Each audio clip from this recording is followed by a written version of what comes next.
Hello，大家好，Big Joe here。你有没有过这样的体验？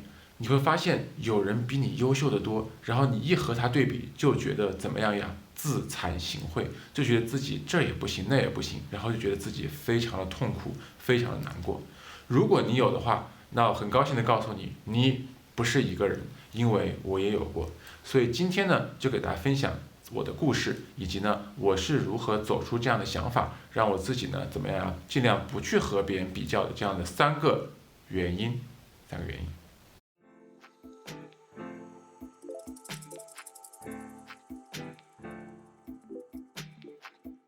首先简单介绍一下自己，我是 Google 的产品经理 Joe。那在硅谷呢，他们叫我大舅。那这个频道呢，主要讲的是怎么样产品经理、职业发展和个人成长。如果你对这些话题有兴趣的话呢，请订阅我们的频道。那今天呢，给大家讲一个我自己的故事。什么故事呢？这个故事要回溯到我的中学时代。在我的中学有一个非常要好的朋友。那我们不仅呢是怎么样同一个中学毕业，当然是这个同一个地方长大，而且呢我们还有共同的爱好，我们都很喜欢动漫。那个时候我们怎么样呀？晚上宿舍都熄灯了，我们还跑到储藏室里去，只有那里有光，我们在那看漫画。比如那时候看的什么《浪客剑心》，看的什么 IS， 对吧？大家一起看漫画的这样的兄弟，对吧？所以呢，很多时候呢，你就会有跟这样的人这样的一个比较，因为大家都是同样的一个地方出来的，大家同样的喜欢的爱好。那这样的一位同学，他是我的一个非常好的朋友，他的英文名的第一个字母叫 A， 所以我们简单叫怎么样？叫 A 君好了 ，A 君。那 A 君这位同学，当年在高中到大学的时候，我经常把自己和他比较，然后经常觉得自己非常的弱。那比如说 A 君当年高考是我们省的第12名，我大概是几百名吧，连这个数量级都不一样。那他呢考了北大法学院，那我呢在华科，这个学校倒是也还不错，但是跟北大比是不是还有点差距，对不对？那除了这点之外呢，怎么样呀？这位同学还是一位运动高手，还是他们怎么样呀？北大法学院的足球队队长。这还不完，这人怎么样呀？这人还是个游戏高手，还是什么北大星际争霸的校队的队长，而且还是参加了世界的这个游戏奥林匹克竞赛 WCG 的北京赛区前4名。那我的话呢，这完全不行，差得很远。而且最重要怎么样？这位同学是有妹子，他当年怎么样？高中就谈了女朋友，然后一起去了大学，后来他们还结婚了。而我在读大学的时候怎么样呀？是没有妹子，单身一个人。你想那么多的事情。各种各样，不管是学习还是怎么样呀，还是游戏，还是体育，还是妹子，各种方面，突然觉得自己怎么什么都不如人家，这种感觉实在是太糟糕了，就觉得自己完全是怎么样呀，完全是一无是处。所以这种情绪怎么样，在大学时候可以说是怎么样笼罩着我，让我对自己的评价，对自己的看法是非常的负面，而且我自己怎么样呀，非常消极。直到有一天，怎么样呀？我说不行，怎么样呀？我要激励我自己。于是怎么样呀？我就写了个纸条子，我把这个纸条子贴在我宿舍的床边上。我们当时床旁边有一个桌子，我就把那个纸条子怎么贴在上面。我写什么？我写的是：快起床 ，A 君已经在学习了。是不是很囧？更囧的是，后来那年这个放假的时候。我请他到我们宿舍来，学校来玩，然后这事我忘了，就是我贴了条这事我忘了。结果呢，他到我宿舍玩的时候还被他看到，是不是很囧？很囧？我当时表情这样的，简直就是一个怎么样大写的囧字，好，那这是当时的我当时一个心境，所以我当时实际上是这个和人对比怎么样不能自拔，然后把自己呢就陷入到各种各样的郁闷、痛苦和焦虑之中。那后来呢，我就不断的和别人交流，也怎么样不断的自我反思。后来我是想到，这么几个原因，我们怎么样不要和别人比较。那接下来呢，我就为大家一一道来。第一个原因是什么呢？第一个原因是我后来发现一个很重要的问题，我不知道你有没有这样的一个情况哈，就是呢，我们呢总是倾向于和比自己厉害的人比，而忽略到那些没有自己厉害的人。因为你会觉得，哎，跟没有自己厉害的人比有什么意义吗？你这不是一个不上进的行为吗？你要去跟比自己厉害的人比，要见贤思齐，你才是一个上进的人，才一个怎么样呀？是值得去学习，对不对？所以呢，你会有一个不自觉的过滤的过程。就是你把不如自己的人直接就过滤掉，你不和他比，然后你总是想说，哎呀，这个人好厉害，那个人好厉害，我要怎么样呀，跟他对比。那这个事情的好处在于什么呢？哎，确实啊，怎么样呀？你是见贤思齐向他学习，我觉得这点是对的，你是要向人学习。但是你这样做，你忽略所有不如你的人，你眼睛里只有看到的那些比你厉害的人，那么在你的世界里面，你就是最弱的那一个。你就是最弱那一个，也就是你是在整个世界里面最底层的那一个，因为下面都被你忽略，这个事情是非常 unfair、非常不公平的，非常不公平的，这是影响你自己的对你自己的判断和自己的信心的。你要往上看，向他们学习，但是你也要客观的看待，在所有人的里面，你所在的位置，你不能完全是忽略掉那些怎么样呀？你觉得不如你的人，不如你的人，所以这是第一点。因为我们的这种选择性的比较，使得这个比较非常的不公平，不公平。第二个是什么呢？人各有所长，各有所长。我们往往只是看到了别人比自己好的那一面，然后呢，就全面的否定自己，全面的否定自己。就还是回到我刚才那些例子啊，这个人他确实是比我强，比如他足球比我踢得好，但是我篮球打得好呀，对吧？比如说他这个游戏比我打得好。但是我演讲水平高呀，对，每个人都有自己的优点，每个人都有自己的优点，那你一定有你非常棒的地方，一定有你非常棒的地方，所以你不要只看到别人他的优点所在，你也要看到你自己优点所在。事实上，人和人之间之所以不能比较，或者是不要去比较，就是因为这一点，就是大家实际上属性是不一样的，就是你可能有 A、B、C、D 这个属性，他可能有 D、E、F、G 这个属性，大家其实没有可以比较的源泉。没有可以比较源泉，因为每个人的风格、每个人能力、每个人特长是不一样的，是不一样的。所以你要好好的去看你的优势是什么，什么地方你是比别人好的，你是比别人好的，而不是仅仅看别人比你好的地方，比你好的地方。说到这里呢，我想讲一个小寓言，就是怎么样呢？有一天有一个小乌龟怎么样在路上爬，这个时候呢，怎么样？天上突然飞过来一只鸟就嘲笑他说：乌龟呀乌龟，你看你跑得这么慢，你看我们鸟，我们飞得多快。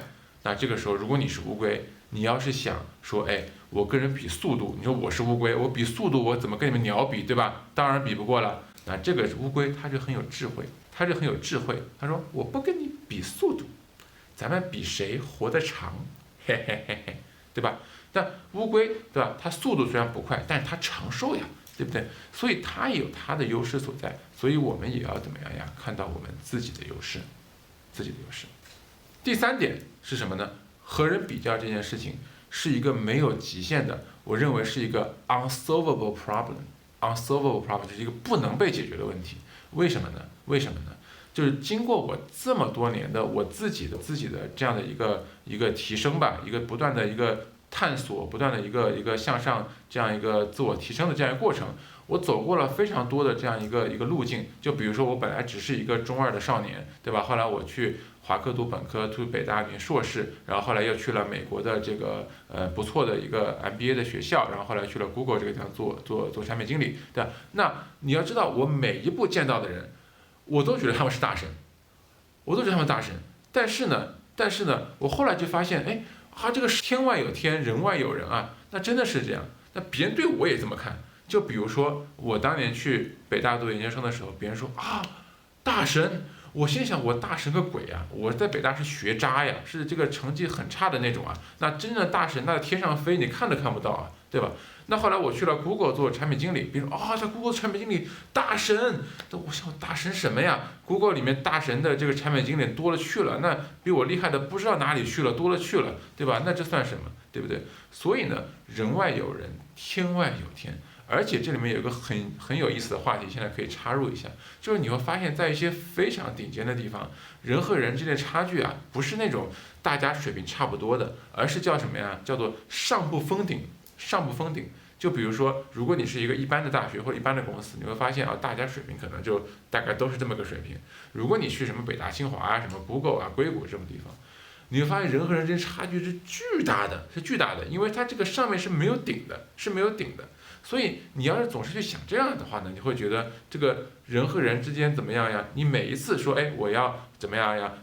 跟这个人比，然后我超过他之后，上面又有更厉害的人，再超过他，上面更厉害的人，人外有人，天外有天，这个问题是没有解的，就是你不可能说啊，我如果超过了别人，我怎么样呀？我自己就这个心态平和了，这个问题是没解的，一个没有解的问题，一个 unsolvable problem， 你不要把精力放在上面。因为一个没有解的问题，只会让你浪费你的时间，浪费你的精力。你要去把你的精力去专注到可以有解的问题上，找那些 solvable problem 去使用你的精力。好，那我认为我们应该做什么样呢？我觉得两点。第一，你不和别人比较，但是你可以向别人学习。我认为这点是很重要的。叫借贤思齐，这点我认为呢还是非常非常好的。就比如说，如果你觉得这个人有非常好的学习方法，你如果觉得这个人非常好的技能点，你与其说啊，我跟他比较，我自己觉得自己好糟糕，自己觉得自己好差劲，你与其这么想，你不如想说，哎，这个人这个技能不错，哎，这个人这个方法不错，哎，这个人的这个知识我学到了，你就去想这些事情，就怎么能够通过向别人学习来提高你自己。那这个呢是我觉得是非常推荐的。第二个呢，就是与其和别人比较，不如去想如何成为一个独一无二的你自己。这点呢，我认为呢是非常非常重要的。我希望呢，每一个人都不要想说我跟别人是在一个赛道上，然后我是比他快，是比他慢，还是我跟他比是怎么样，而是说你能找到一个只属于你的赛道，只属于你自己的人生。你要去想，这个人生只有你一个人在这个赛道上吗？这个世界上根本就没有比较。那就比如说我吧，那我现在呢在 Google 做产品经理，然后呢我又是一个中国人，对吧？然后呢，哎，我还做自媒体，在做这个视频频道。你把这三个合在一起，你会发现这个世界上是不是可能就只有我一个人，对吧？那我就一个人，那我就没有人怎么样呀？可以去对比，因为我就是我，对不对？你也一样，你能不能找到一个事情，你就是你，只有你一个人，然后呢，你去找到你想要成为那个人，你想要去做的事情，你永远想的是我怎么跟我自己比，我在这里。我想要去的地方是这个地方，然后呢，这个地方呢只有我一个人站在那里，我怎么能够到那个地方去？我每天往回头看，我有没有进步一点点？我有没有朝着自己的目标，自己想要成为那个唯一的那个人，成为唯一的那个目标去进步，更加靠近他？我希望你是这样去想的，跟自己比，跟昨天的自己比，自己有没有进步？自己有没有去靠近自己的目标？这样去想。我觉得这个人生就非常的有劲儿，而不是说跟别人比较，让自己每天非常的沮丧。所以希望呢，今天的这期节目呢，能够对大家有那么一点点的帮助。